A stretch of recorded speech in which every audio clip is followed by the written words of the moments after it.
Notre étude de l'épître de Jacques. Le but de Jacques, en écrivant cette lettre, est de rappeler que la vraie foi transforme notre vie. Et cette transformation s'opère au contact de la parole de Dieu. C'est la lecture, la mise en pratique de la Bible, de la parole de Dieu qui nous transforme. Et cela a des conséquences sur nos relations. Relations au sein de la famille, relations avec notre entourage, notre milieu professionnel, bref, sur la société. Le texte que nous avons devant nous ce matin se trouve dans Jacques chapitre 2, versets 1 à 13. Et je prendrai tout d'abord le verset 8. Jacques 2, verset 8. Si vous accomplissez la loi royale selon l'Écriture, tu aimeras ton prochain comme toi-même, vous faites bien. L'apôtre Jacques appelle ce commandement la loi royale. Jésus, lorsqu'on lui a demandé de résumer les 10 commandements, les a résumés ainsi: tu aimeras l'Éternel ton Dieu, c'est le premier commandement, qui résume les premiers, la première table de loi, et le second, qui résume la seconde partie du décalogue, tu aimeras ton prochain comme toi-même. La loi royale, la loi de l'amour. Le Seigneur Jésus lui a donné une importance particulière. Et il a dit que cette loi de l'amour devait devenir la loi fondamentale pour ses disciples. Jean 13, versets 34 à 35. Jésus, avant de mourir, leur dit: « Je vous donne un commandement nouveau. Aimez-vous les uns les autres comme je vous ai aimés. Vous aussi aimez-vous les uns les autres. » Et ce qui est nouveau dans ce commandement, c'est que, passant de l'amour du prochain, aime ton prochain comme toi-même, le Seigneur nous donne un modèle encore plus élevé: aime ton prochain comme moi je t'ai aimé. C'est cela, la nouveauté dans le commandement. Donc, un approfondissement, une purification, une sanctification, une intensification de cet amour. Aimer les autres comme j'ai été aimé par le Seigneur. Et il ajoute que ce sera le signe de reconnaissance de tout vrai disciple. Verset 35, « À ceux-ci, tous connaîtront que vous êtes mes disciples si vous avez de l'amour les uns pour les autres. » Comment reconnaît-on un chrétien? On reconnaît un chrétien à la qualité de son amour. S'il est un homme qui aime, Christ a fait une œuvre en lui. Et l'apôtre Jean tire les conclusions de cet enseignement de Jésus dans sa première épître. Au chapitre 3, verset 14, il écrit: « Nous savons que nous sommes passés de la mort à la vie parce que nous aimons les frères. » Donc, comment savoir que j'ai fait l'expérience de la nouvelle naissance, de ce passage de la mort à la vie? C'est l'amour. Aimer mes frères. Et Jean poursuit: « Celui qui n'aime pas demeure dans la mort. » Celui qui n'aime pas n'a pas fait l'expérience spirituelle de la nouvelle naissance. Il est encore dans la mort. Car la présence du Saint-Esprit en nous se manifeste par l'amour, la capacité d'aimer les autres. Dans 1 Jean 4, versets 7 et 8, « Bien-aimés, aimons-nous les uns les autres, car l'amour est de Dieu. et quiconque aime est né de Dieu et connaît Dieu. Celui qui n'aime pas n'a pas connu Dieu, car Dieu est amour. C'est ce qui doit distinguer le chrétien, l'homme qui a fait l'expérience de la nouvelle naissance et qui, ayant reçu le Saint-Esprit, a aussi reçu la capacité d'aimer comme Jésus nous a aimés. Et c'est une puissance en nous, la puissance d'amour, une puissance irrésistible. Le Seigneur Jésus a employé une image. Dans Matthieu 9, verset 17, il nous dit « On ne met pas non plus du vin nouveau dans de vieilles outres. Autrement, les outres se rompent, le vin se répand, et les outres sont perdues. Mais on met le vin nouveau dans des outres neuves, et le vin et les outres se conservent. » Le vin nouveau, cette puissance d'amour, cette puissance de vie nouvelle qui jaillit et qui transforme, qui fait des hommes nouveaux, ne peut pas être contenue dans de vieilles outres, c'est-à-dire dans les anciennes structures de la société humaine. C'est la raison pour laquelle Dieu a créé une nouvelle société, de nouvelles structures, un lieu, un rassemblement où cette puissance d'amour, ces lois nouvelles peuvent s'exprimer, s'appliquer et s'épanouir. Et ces structures nouvelles, cette outre neuve, pour le vin nouveau, c'est l'Église. L'Église du Seigneur. Une société différente parce qu'elle est composée d'hommes et de femmes qui sont devenus différents, qui ont été transformés par la venue du Seigneur Jésus-Christ et de son amour dans leur vie. À homme nouveau, structure nouvelle, société nouvelle.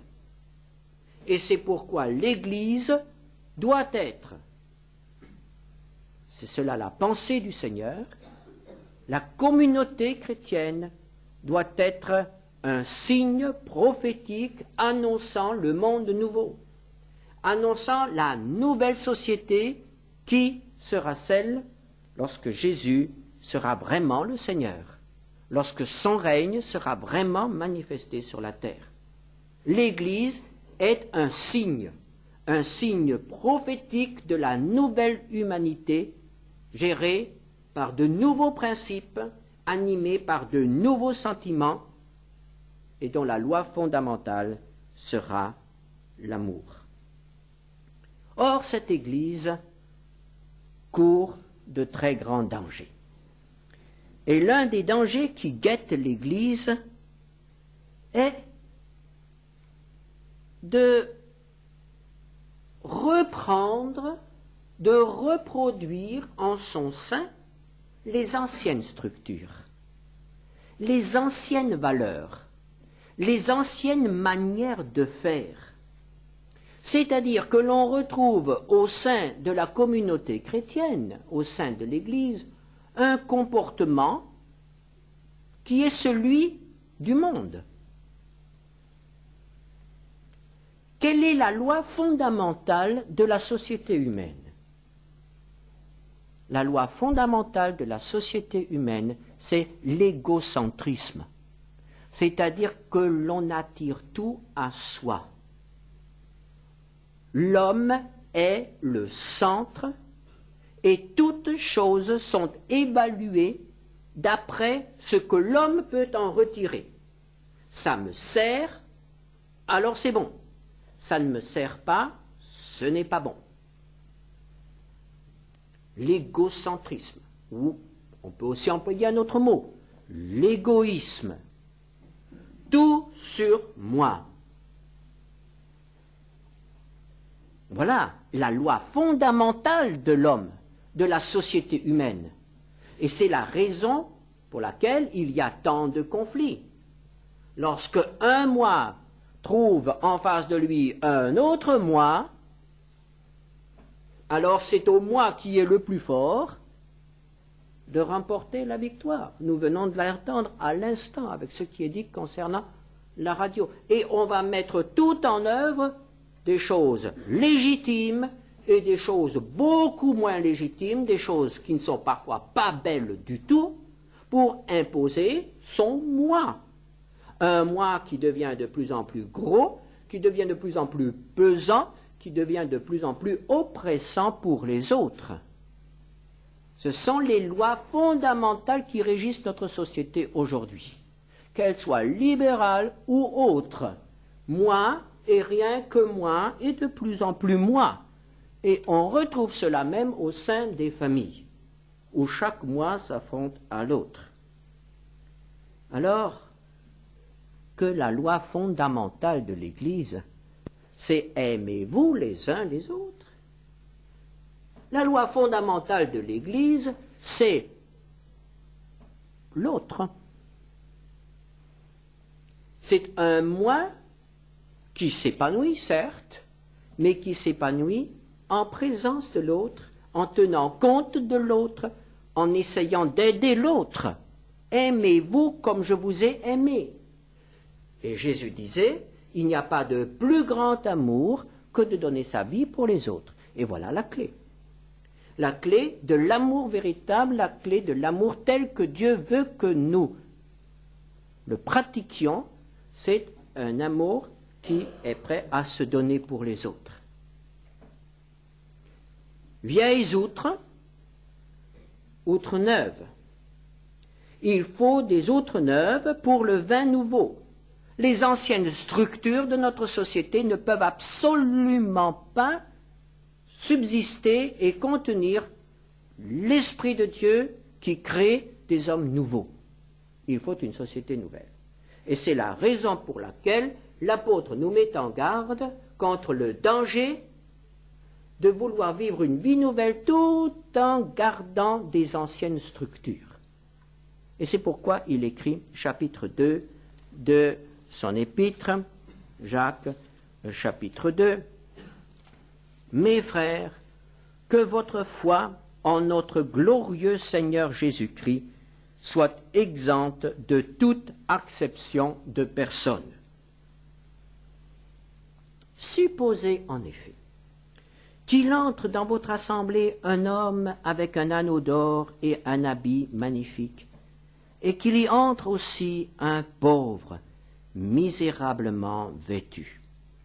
Si, tournant vos regards vers celui qui porte l'habit magnifique, vous lui dites « Toi, assieds-toi ici à cette place d'honneur. » Et si vous dites aux pauvres « Toi, tiens-toi là, debout », ou bien « Assieds-toi au-dessous de mon marchepied », ne faites-vous pas en vous-même une distinction et ne jugez-vous pas sous l'inspiration de pensées mauvaises. Avez-vous remarqué comment l'apôtre Jacques introduit ce texte? Il introduit en parlant du glorieux Seigneur Jésus-Christ. Il l'introduit en tournant le projecteur sur le Seigneur et en nous le présentant comme le Seigneur de gloire, le Seigneur de toute majesté, le Seigneur d'où découle toute gloire, tout honneur véritable, toute valeur véritable. C'est quand nous avons une bonne connaissance de Dieu, du Seigneur, que nous pouvons avoir une bonne connaissance de l'homme, que nous pouvons savoir quelles sont les valeurs avec lesquelles nous avons à travailler entre hommes. Et ici, l'apôtre Jacques nous dit, attention, attention, que dans vos églises, vous ne reproduisiez pas le modèle du monde. Et le modèle du monde, c'est la différence entre, par exemple, les riches et les pauvres. Différence basée sur le niveau social. Cette loi n'est pas particulière au christianisme. Le Seigneur Jésus ne l'a pas introduite. Elle se trouve déjà dans la loi de Moïse. Par exemple, dans le Lévitique au chapitre 19, nous lisons Lévitique 19, verset 15.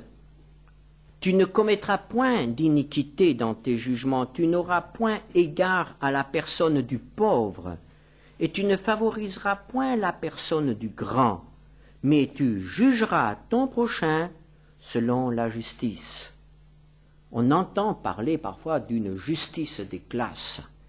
Eh bien, ici, dans ce texte, nous voyons le juge ne doit tenir compte ni de la pauvreté du plaideur, ni de la richesse. C'est-à-dire de sa place dans la société. Il a en face de lui un homme qu'il doit juger selon les lois de Dieu, sans tenir compte de sa classe. Lévitique 19, verset 18, et c'est très intéressant, peu de mots après cette loi concernant l'égalité devant la loi, nous trouvons ce magnifique texte de l'Ancien Testament concernant l'amour du prochain. Tu ne te vengeras point, et à la fin de ce verset, tu aimeras ton prochain comme toi-même. Nous trouvons cette loi dans l'Ancien Testament. Très souvent, on dit, oui, l'Ancien Testament, c'est la loi, il n'y a pas d'amour. Ben non, elle y est. La loi de l'amour y est, et nous venons de la lire. Ou bien encore, dans le livre des Proverbes, Proverbe 24, verset 23, « Il n'est pas bon dans les jugements d'avoir égard aux personnes. » Il ne faut pas faire de différence. Et c'est pourquoi l'apôtre Jacques nous dit, au chapitre 2, verset 4, « Ne jugez-vous pas sous l'inspiration de mauvaises pensées, si vous jugez selon l'apparence, si vous jugez en faisant la différence entre le riche et le pauvre. » Pourquoi cela? Quelles sont ces mauvaises pensées? Ces mauvaises pensées consistent à donner à un homme une valeur qui repose sur ses biens matériels. Quelle est la valeur d'un homme? La valeur d'un homme dépend de l'importance de ses biens. Voici un homme important. Pourquoi? Parce qu'il a un domaine important, parce qu'il a un compte en banque important, parce qu'il est riche. Voici un homme de peu de choses, peu important. Pourquoi? Parce que c'est un OS, parce qu'il n'a pas un bon salaire, il est au SMIC, il n'a pas de villa, il n'a pas de piscine, il n'a pas de Mercedes. On s'occupera beaucoup plus de celui qui vient en Mercedes à l'église que celui qui vient à pied.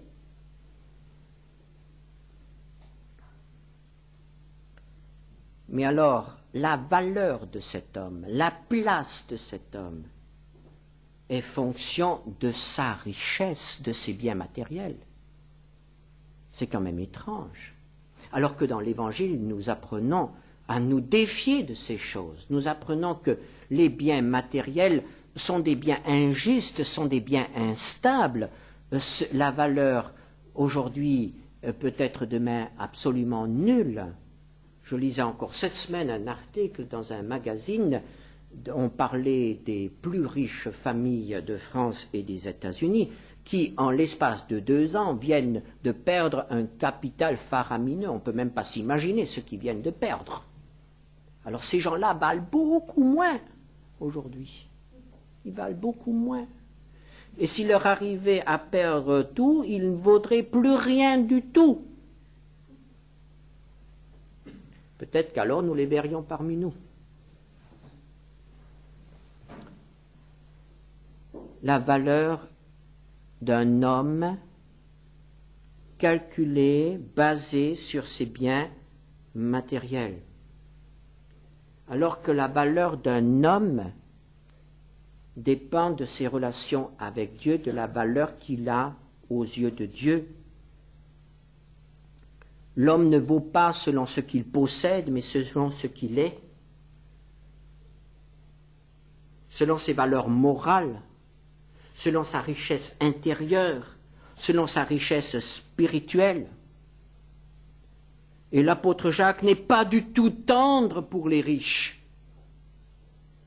parce qu'il est en train de dire des choses qui sont très désagréables pour les riches. Mais ne pensez pas qu'il a de la haine contre les riches, mais tout simplement il rappelle certaines vérités. Et il dira, par exemple, dans Jacques 5, versets 1 à 6, « À vous maintenant, riches, pleurez, gémissez à cause des malheurs qui viendront sur vous. Vos richesses sont pourries, vos vêtements sont rongés par les teignes, votre or, votre argent sont rouillés, et leur rouille s'élèvera en témoignage contre vous, et dévorera vos chairs comme un feu. Vous avez amassé des trésors dans les derniers jours. Voici le salaire des ouvriers qui ont moissonné vos champs, et dont vous les avez frustrés, crie, et le cri des moissonneurs sont parvenus jusqu'aux oreilles du Seigneur des armées. Vous avez vécu sur la terre dans les voluptés et dans les délices, vous avez rassasié vos cœurs au jour du carnage, vous avez condamné, vous avez tué le juste, qui ne vous a pas résisté. Combien de richesses ont été bâties sur l'injustice et sur l'oppression, sur la souffrance des autres.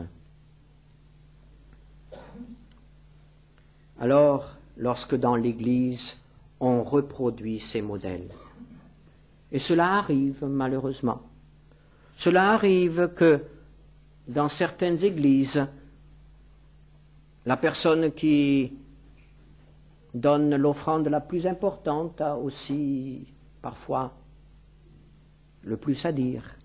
Cela arrive dans certaines œuvres, dans certains comités, que le donateur le plus important, eh bien, lorsqu'il émet un vœu ou lorsqu'il s'oppose à un projet, eh bien, son intervention sera peut-être davantage écoutée que l'autre qui n'a pas grand-chose à donner en biens matériels. Ce sont des injustices. Nous jugeons selon l'homme. Nous agissons par acception de personnes. Nous acceptons dans l'Église de marcher selon le modèle du monde. Et l'apôtre Jacques nous reprend et il nous dit c'est un péché. Versets 9 à 11, « Si vous faites acception de personnes, vous commettez un péché. Si vous êtes condamnés par la loi comme des transgresseurs. Car quiconque observe toute la loi mais pêche contre un seul commandement devient coupable de tous. En effet, celui qui a dit « Tu ne commettras point d'adultère » a dit aussi « Tu ne tueras point ». Or, si tu ne commets point d'adultère mais que tu commets un meurtre, tu deviens transgresseur de la loi. L'Église est un monde nouveau où les lois sont des lois nouvelles, où d'autres valeurs ont cours, où chaque homme a la même valeur, le même poids devant Dieu, car nous avons été tous rachetés par le même prix, les souffrances et le sang de Jésus. Pauvres ou riches, petits ou grands, citoyens ou étrangers, nous avons tous été rachetés au même prix. Le prix maximum payé par Dieu pour nous arracher à la mort éternelle, à l'enfer. Et nous ne devons pas l'oublier cela. Alors l'apôtre Jacques parle aussi du pauvre, au verset 5. Écoutez, mes frères bien-aimés, Dieu n'a-t-il pas choisi les pauvres aux yeux du monde pour qu'ils soient riches en la foi et héritiers du royaume qu'il a promis à ceux qui l'aiment? Ah, mettons un peu le pauvre sur l'estrade. Voyons un peu quelles sont les richesses du pauvre. Oh, la première richesse, la plus grande richesse, ils ont été choisis par Dieu, remarqués par Dieu. Dieu ne fait pas de différence. Dieu ne regarde pas au portefeuille, mais Dieu aime les hommes. Et voici un pauvre qui a répondu à cet amour. Et alors Dieu l'a choisi.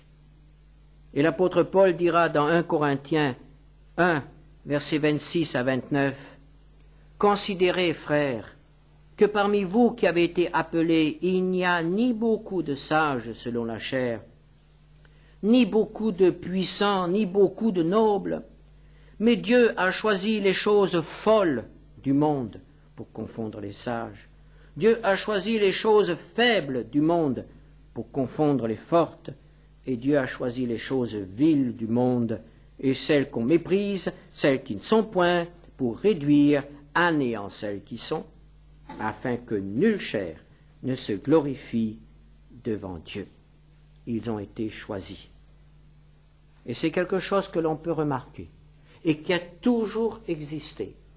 Chaque fois que l'Église conquiert de nouveaux territoires, progresse dans un pays, dans une ville, dans une région, les premières églises sont pratiquement toujours composées par des pauvres. Presque toujours. Les premières églises sont presque toujours des églises composées par les couches les plus basses de la société. Puis les choses évoluent avec le temps, c'est évident. Mais au départ, ça commence par les pauvres, par les petits, par ceux qui ont d'énormes problèmes, d'énormes besoins, par ceux qui sont rejetés par les autres. Et cela trouve dans l'Église des lois nouvelles, la loi de l'amour. Pensez un peu à ce que devait ressentir un esclave romain ou corinthien lorsque, quittant sa maison pour quelques heures, la maison de son maître où il n'était qu'un objet, il se retrouvait peut-être dans une petite maison ou dans une clairière avec des hommes et des femmes qui le reconnaissaient comme un des leurs, qui le respectaient, qui l'aimaient, qui écoutaient son avis. Pensez un peu à cette dynamite, à cette transformation. Il découvrait enfin qu'il était un homme et qu'il était accepté et qu'il était aimé. Le fer de lance de l'évangélisation, c'est l'amour. Et quand l'Église aime, elle évangélise et des âmes sont gagnées. Et quand il n'y a plus d'évangélisation, quand il n'y a plus d'âmes gagnées, nous devons d'abord non pas nous interroger sur nos méthodes ou sur le manque de moyens, mais d'abord nous interroger concernant à notre amour, à notre capacité d'aimer. Le pauvre a été choisi par Dieu. On dit aussi qu'il est riche, riche en la foi. Qu'est-ce que cela veut dire? Cela veut dire que le pauvre est quelqu'un qui a appris à dépendre vraiment de Dieu. Il lui fait confiance, et en lui faisant confiance pour de petites choses, les recevant, il est constamment encouragé, il est constamment fortifié, Il va de petite expérience en petite expérience, et puis finalement, il arrive à de grandes expériences avec le Seigneur, parce qu'il s'aperçoit que ça marche, il s'aperçoit que la main de Dieu le tient, et qu'il peut aller de l'avant. Il est riche en foi, c'est-à-dire riche en confiance.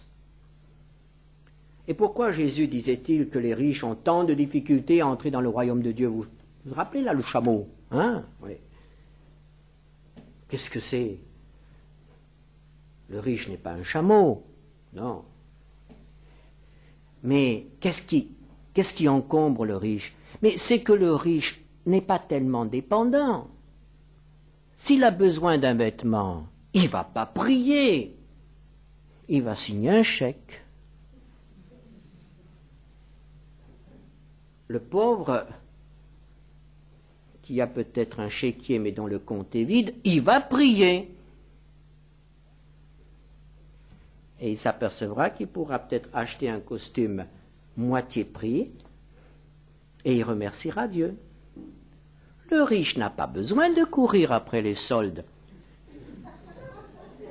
après les moitiés prix, et il n'a pas besoin de prier. Oh non, il a tout ce qu'il lui faut.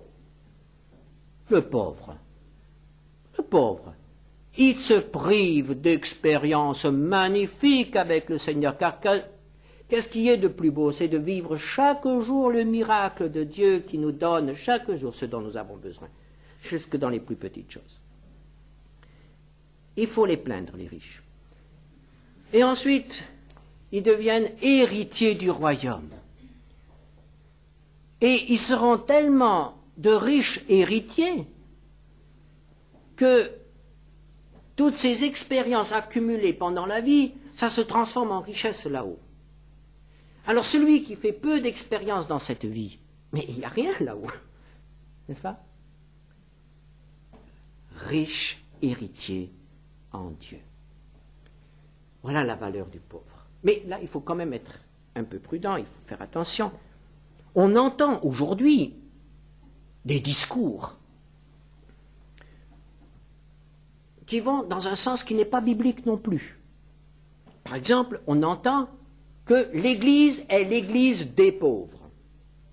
Et il faut donner en priorité toujours la première place aux pauvres.